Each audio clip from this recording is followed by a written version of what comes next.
말씀의 제목을 보면은 예수님의 부활은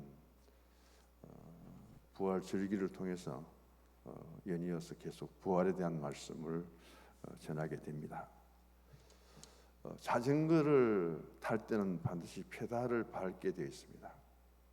페달을 밟고 자전거를 타면은 앞으로 하던 자전거가 페달을 멈춰버리면은 가지를 못합니다. 그리고 발로 받치든지 내려서 자전거를 붙들어 주지 않으면은 그 자전거는 넘어져 버립니다. 그리고 우리는 또 팽이를 지금은 잘 안 치는데 어릴 적에 참 많이 쳤잖아요. 그 팽이를 계속해서 팽이채로 두드리고 펴야만 팽이가 돌아갑니다. 말 못하는 나무로 만든 팽이지만은 그렇게 맞으면 아프다는 감정을 갖고 팽이를 때리지 아니하면 팽이는 곧 서서 쓰러져 버립니다. 지금 우리가 이렇게 밤이지만은 밝게 불을 켤 수 있는 것은 발전소의 터빈이 계속해서 돌아갑니다. 근데 아무리 전기 공급량이 많아도 터빈이 멈춰버리면 전기 생산은 하나도 안 됩니다. 이것을 신앙과 연관을 시키고 계속 페달을 밟아야만 자전거가 나아가는 것처럼, 그리고 팽이를 계속 쳐야만 돌아가는 것처럼 터빈이 돌아가야만 전기가 전달이 되고 생산이 됩니다.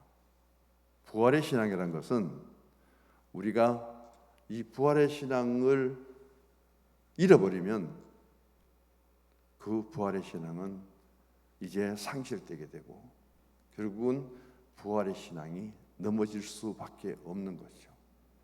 분명히 예수님이 부활하신 날 엠마오로 내려가던 두 제자를 엠마오에서 예수님을 통해서 다시 예루살렘 올라가 보니 거기에 11 제자가 있더라. 이미 그들은 예수 다시 사심을 공감하고 한 자리에 밤중이지만 제자들은 예수 다시 사심을 굉장히 크게 외칩니다. 그럼에도 불구하고 또 베드로를 비롯해서 7명의 제자들은 디베랴 바닷가에서 고기를 잡고 있는 현실이죠. 부활하신 예수님 찾아가서 그들을 만나고 또 그들에게 부활의 주님을 보여주시고, 그리고 이 제자들은 예수님을 버리고 직분을 버리고 그렇게 피하고 도망을 갔어도 주님은 저들을 포기하지 않았고 주님 끝까지 찾아가셨고, 저들은 주님의 사랑을 떠났을지라도 주님은 그 사랑을 안고 그들을 다시 맞이합니다. 그리고 제 사명을 맡기시죠. 특별히 베드로와의 그 대화를 통해서는 베드로의 깊은 영적인 신앙적인 상처를 치유해주고 있습니다. 부활절을 영어로 보면 이스터라고 하고요, 헬라어로는 에게르테라는 단어를 씁니다.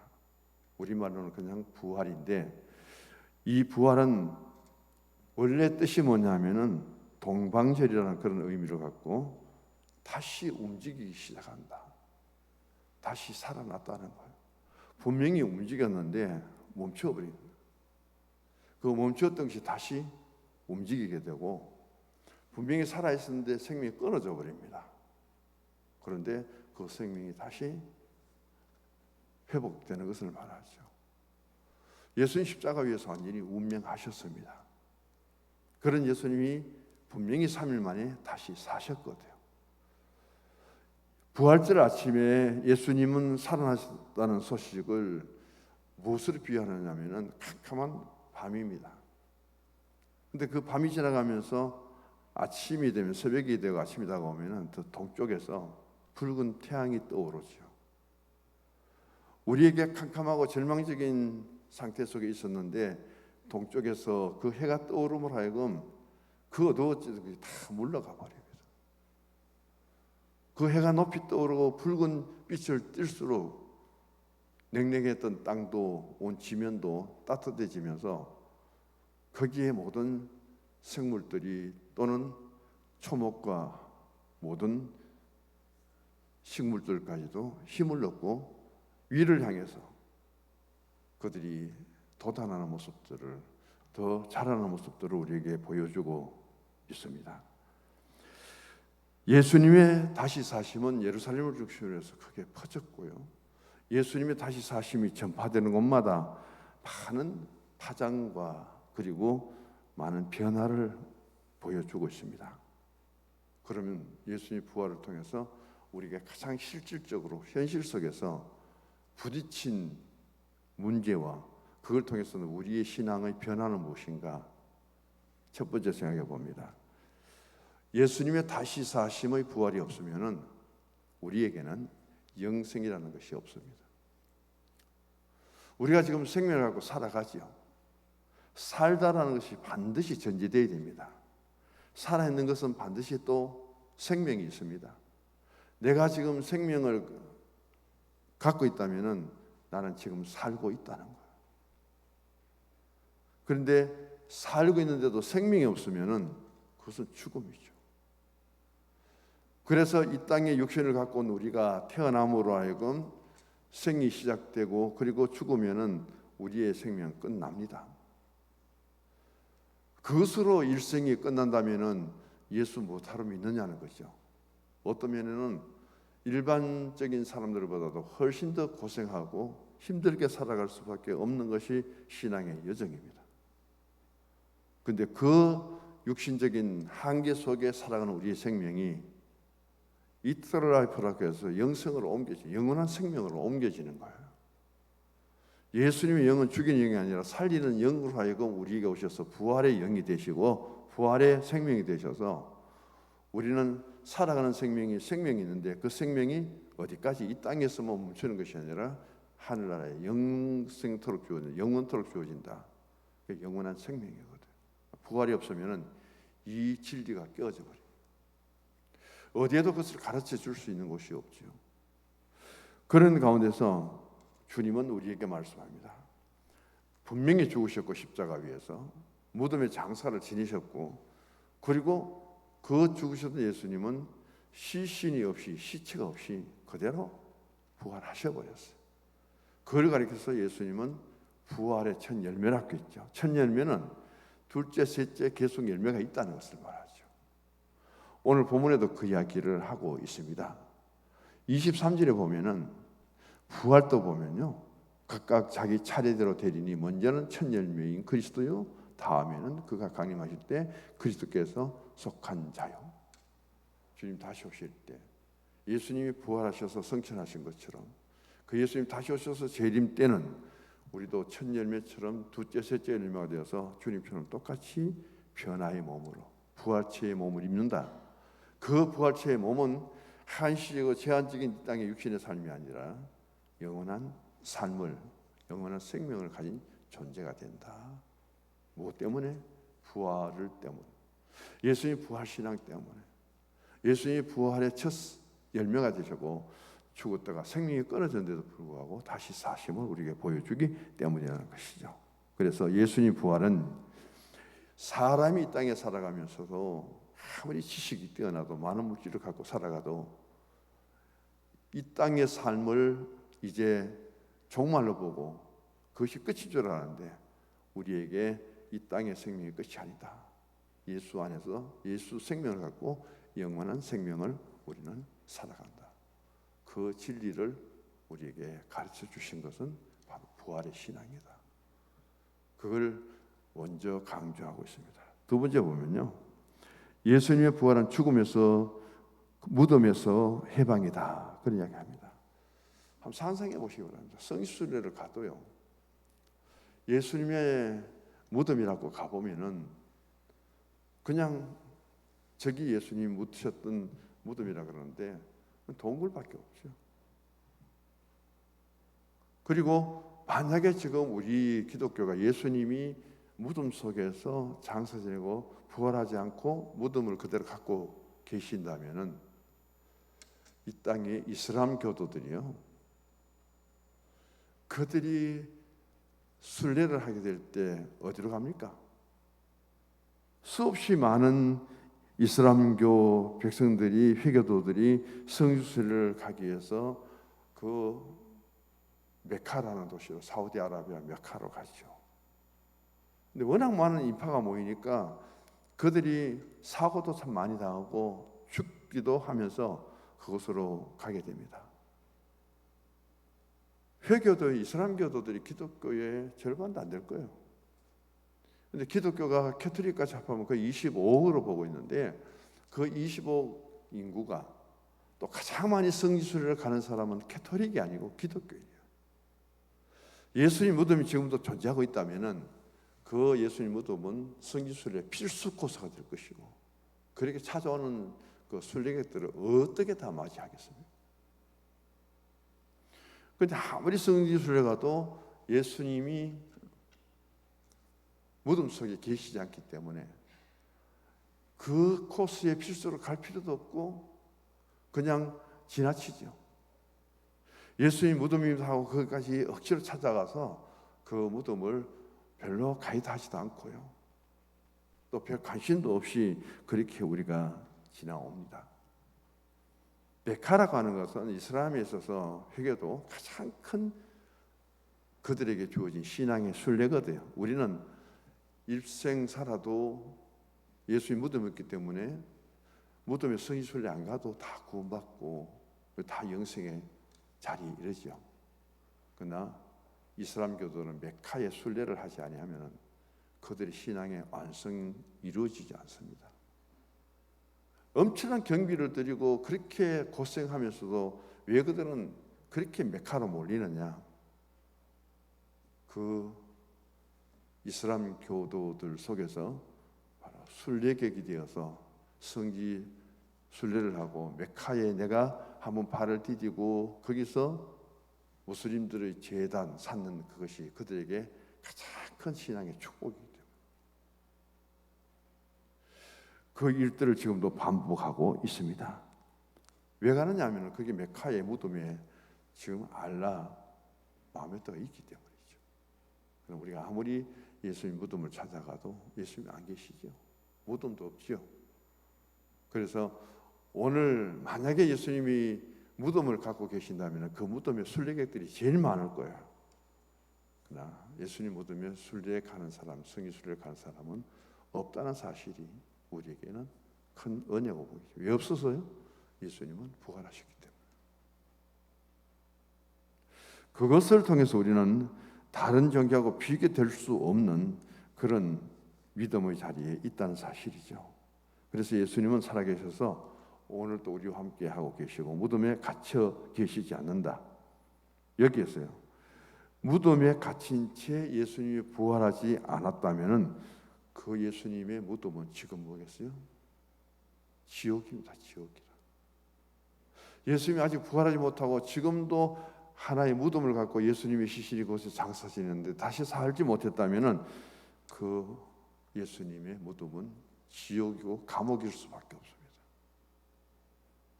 그래서 무덤에서 부활하는 것이 곧 해방이고, 진정한 해방은 우리가 예수님처럼 죽음에서 다시 살아나서 부활의 몸을 입는 것이 최고의 해방이라는 거예요.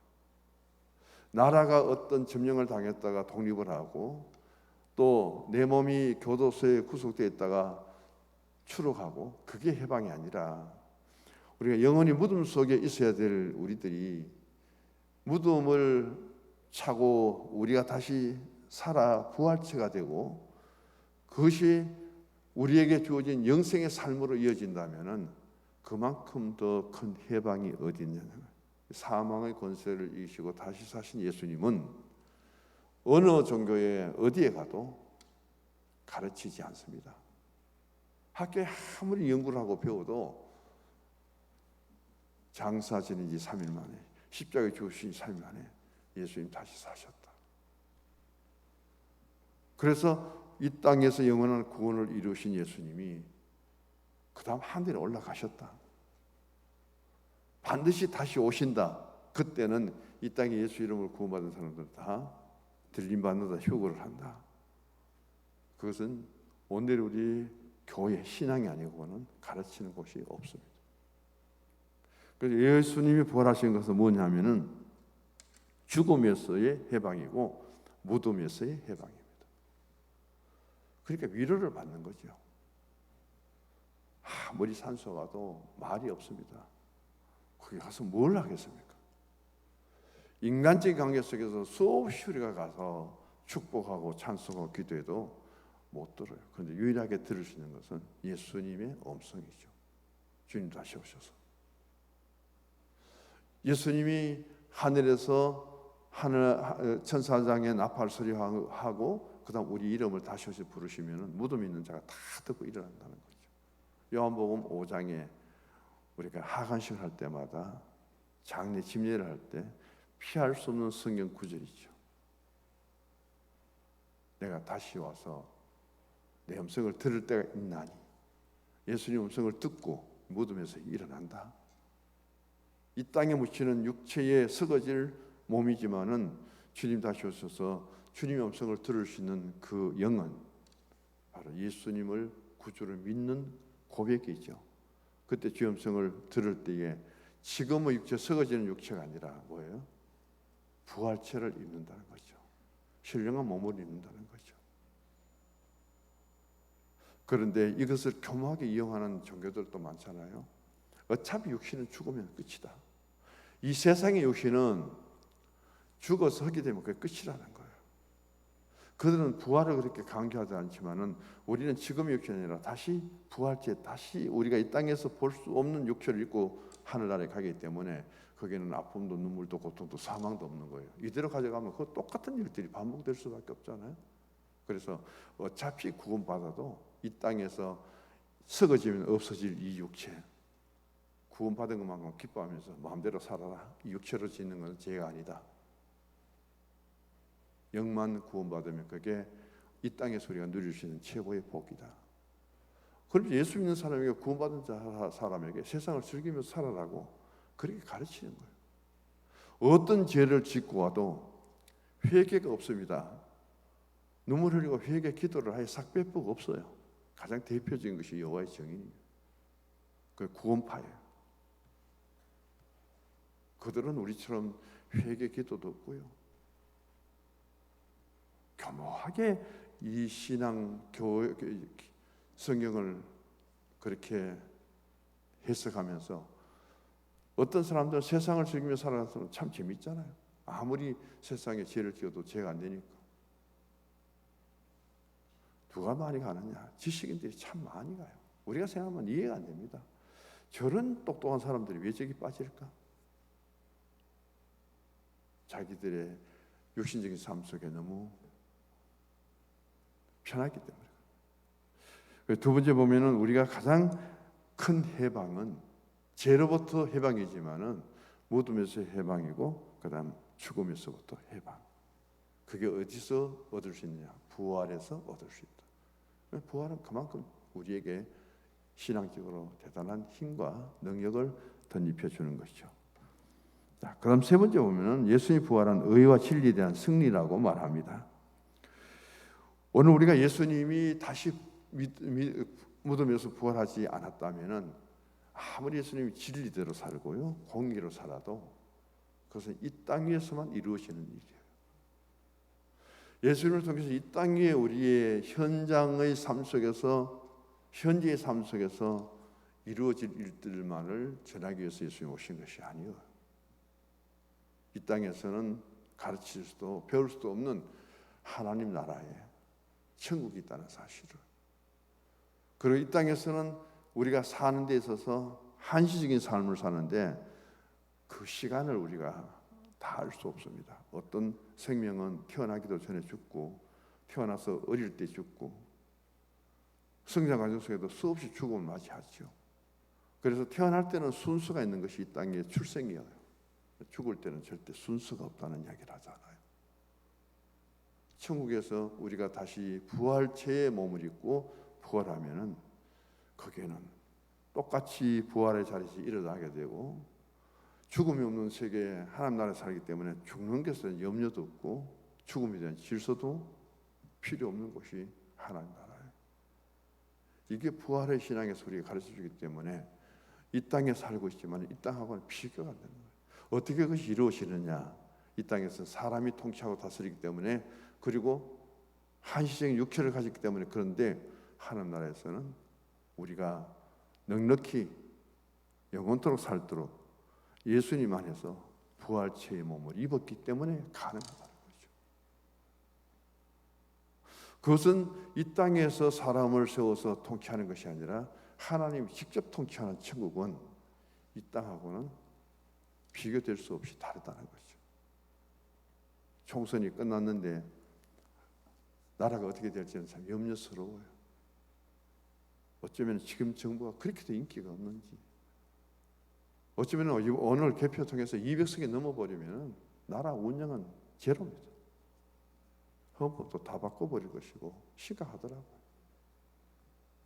적게는 87석 정도가 국민의당이 얻는다고 나오는데 심각하죠. 야당이 200석 넘어버리고 조국이라는 사람이 아주 국회에서 큰 소리치도록 되어버리고 지금 이 상태 속에서 제가 이야기 듣고 나왔는데 한번 전에 기다려봐야죠. 전멸이에요, 전멸. 왜 그렇게 이재명 씨가 큰 소리 쳤을까요? 그런 가운데서 참 답답하죠. 그래 버리면 그렇게 똑똑한 한동훈 씨는 어디로 가야 되겠어요? 여기 그들이 있을 수 있겠어요?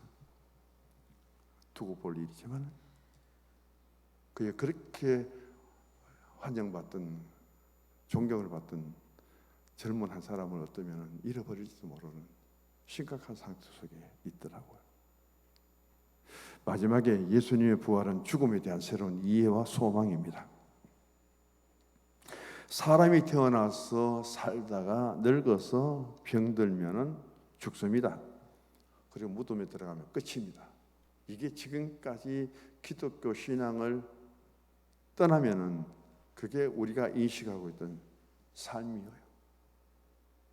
옛날에 역사를 보십시오. 로마에서부터 우리나라도 조선시대나 고려시대 보면은 죽으면은 그 죽음이 끝이기 때문에 자기가 살고 있던 왕들, 왕족들은 자기가 누리고 있던 모든 것을 무덤 속에 다 갖고 가잖아요.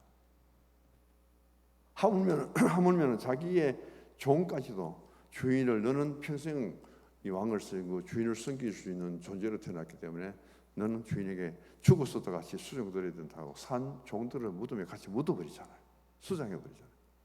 매장해버리잖아요. 그래서 지금도 우리나라 왕릉 같은 거 개발해 이 발굴을 해내면은 거기에 한 사람이 아니라 죽은 사람 하나인데 얼마나 그 하인 생활하던 사람도 같이 죽여가지고 그때 쓰던 장품들을 전부 다 같이 무덤 속에 묻어갖고 그 무덤 하나 잘 발굴하면은 엄청난 돈이 생기죠. 그 사람들은 왜 그랬느냐? 왕의 자리에 있으면서 왜 그랬느냐 하면은 죽으면 인생이 끝인 줄 알고 자신이 누리고 자신이 가졌던 권세뿐 아니라 이 땅에서 고귀하게 여겼던 장식품까지도 전부 무덤 속에 다 가져가는 거예요. 그게 지금까지 이 땅에 살아가면서 권력을 가지고 힘을 가진 사람들이 보여주었던 무덤의 모습입니다. 근데 우리 기독교는요, 빈손으로 왔다 빈손으로 가죠. 그리고 이 땅의 무덤 속에서 썩어질 육체가 아니라 다시 우리는 주님 오실 때에 부활체로 덧입고 하늘나라에 가기 때문에 그럴 필요가 하나도 없다는 거예요. 요즘 누가 죽었는데 그 장식품들을 다 가지고 들어간 사람이 있어요? 오히려 갖고 있던 것 가지도 평생에 자신이 아끼던 거 폐물들은 아까워서 팔고 하는데 평소에 있던 옷까지 다 버리잖아요. 다 태워버리잖아요. 있던 것도 다 태워버리고 하는데 옛날에는 장식품까지 아무리 돈이 되어도 매장할 때 다 갖고 들어갔던 것을 우리가 보게 됩니다. 그게 무덤의 고유성이에요. 얼마나 중요하면 그 무덤 하나에 피라미드까지 막 세워가지고 그렇게 무덤을 장식을 잘했잖아. 그런데 부활의 신앙에 있는 사람은 무덤이 필요 없다는 것을 우리에게 가르치고 무덤 없는 우리의 삶 육신이 끝나도 우리에게는 주님으로 하여금 다시금 영생의 지금의 몸이 아닌 부활체로 회복되어서 영원한 삶이 이루어지고 이 땅에 무덤이 필요 없는 것이 되어버리죠. 이게 기독교 신앙에서 나왔을 때 무덤을 통해서 인생의 마지막이고 모든 장식까지 다 데리고 갖고 가고 거기에 수하에 수종들었던 사람까지 생매장을 시키면서까지 무덤을 가졌던 이 땅의 군왕들의 그 모습이 얼마나 어리석었느냐. 기독교 신앙을 가진다면 결코 그런 일을 할 수가 없는 거죠. 그런 것들을 또 우리에게 보여줍니다. 고린도전서 15장 오늘 19절 같이 한번 읽어볼까요? 만일 그리스도 안에서 우리가 바라는 것이 다만 이 세상의 삶뿐이면 모든 사람 가운데 우리가 더 불쌍한 자이다. 이 땅에 우리의 인생의 삶이 그것으로 끝이라면 가장 불쌍하게 사는 사람이 누구라고요? 그리스도인입니다. 왜? 너무 많이 속고 살았기 때문에, 너무 어리석게 살았기 때문에, 어디에 보상 받을 것이 없이 한 인생의 삶을 가장 헛되게 살고 불행하고 불쌍하게 살았다고, 그렇게 한마디로 바울은 이 부활론에 있어서 그 이야기를 하고 있습니다. 한마디만 더 말씀을 드릴게요. 1945년 4월 8일 날 주일 아침에 히틀러에 의해서 잡힌 모든 죄수들이 아침 예배를 드립니다. 그 감옥 안에서 예배자는 보네포예요. 이날 4월 8일 날 보네포가 부들려가서 4월 14일, 24일인가 14일이 이제 처형을 당하고 순교를 당하거든요. 근데 한창 예배를 드리고 기도하는데 간수가 와서 보네포 호명을 합니다. 그 자기 이름이 불려질 때에 예배를 드리던 순간을 멈추고 보네포가 이렇게 말합니다. 보네포 제수 나오라고 소리칠 때 동기들이여 안녕히 계십시오. 나는 먼저 갑니다. 그러나 이것은 나에게 영원한 생명의 새로운 시작입니다. 그리고 그는 의연하게 교수형에 처해져서 순교를 했죠. 이것이 부활신앙에서 나온 용기고 그리고 신앙 고백이고 소망이었다. 그렇게 말하죠. 이 날이 되기 전에 이 보네포는 자기하고 그 이제 결혼을 약속한 애인이 있었고 홀로 있는 어머니가 계셨잖아요. 거기에 나는 지금 감옥 속에 이렇게 수감되어 있고 보네포는 안 죽을 수 있거든요. 왜? 그 당시에 미국에서 유학하고 있었기 때문에 독일에 안 들어오면 죽을 일도 없고 죽지도 않아요. 그런데 워낙 나라가 히틀러에서 유대인들이 그렇게 죽어가니까 그는 그렇게 학교의 만류에도 불구하고 귀국을 했잖아요. 그래 보니까 상황은 벗어날 수 없는 것 같고 그래서 선한 능력이라는 그 글씨를 써서 예인에게 보내고 어머니에게 보냈습니다. 그리고 그런 한 글자만 남겼지 가사는 붙이지 못했잖아요. 그 선한 능력의 한 페이지에 편지에 우리가 곡을 붙여서 얼마나 그 선한 능력의 찬송을 통해서 찬양을 통해서 은혜를 받고 있느냐는 거죠. 그 위대한 보네포 목사님도 부르지 못했던 그 찬양을 히틀러는 술 취한 운전수고 독일이라는 모든 백성들이 타고 있는 가장 큰 차를 운전하고 가는데 저 언제 어디 가서 사고를 내고 백성들을 죽일지 모르니까 우리가 빨리 해야 될 일은 술 취한 운전수 히틀러를 끄집어 내려야 된다. 그걸 이제 주장하면서 계획을 진행하는데 그 멤버 중에 한 사람이 가서 고소를 해버렸잖아요. 비밀을 알려버렸잖아요. 그래서 보네포는 잡히게 되고 체포당하고 그렇게 교수형에 처했습니다. 그러나 그 가운데서도 그는 부활의 신앙을 가장 강조하면서 새로운 인생의 삶을 시작한다. 그리고 하나님 앞에 당당히 믿음으로 순교의 신앙으로 나아가게 된 것은 바로 부활의 신앙이다. 그렇게 믿습니다. 부활절 둘째 주간인데 부활의 신앙을 다시 한번 우리가 확인하고 우리의 부활의 신앙이 결코 잃어버리거나 그리고 넘어지지 않도록 우리 자신들을 페달을 계속 밟듯이 터빈이 계속 돌아가서 전기가 생산되듯이 주님 오실 그때까지 이 부활의 신앙을 끝까지 지키고 믿음으로 승리하시기를 주의 이름으로 축복합니다. 하나님 아버지,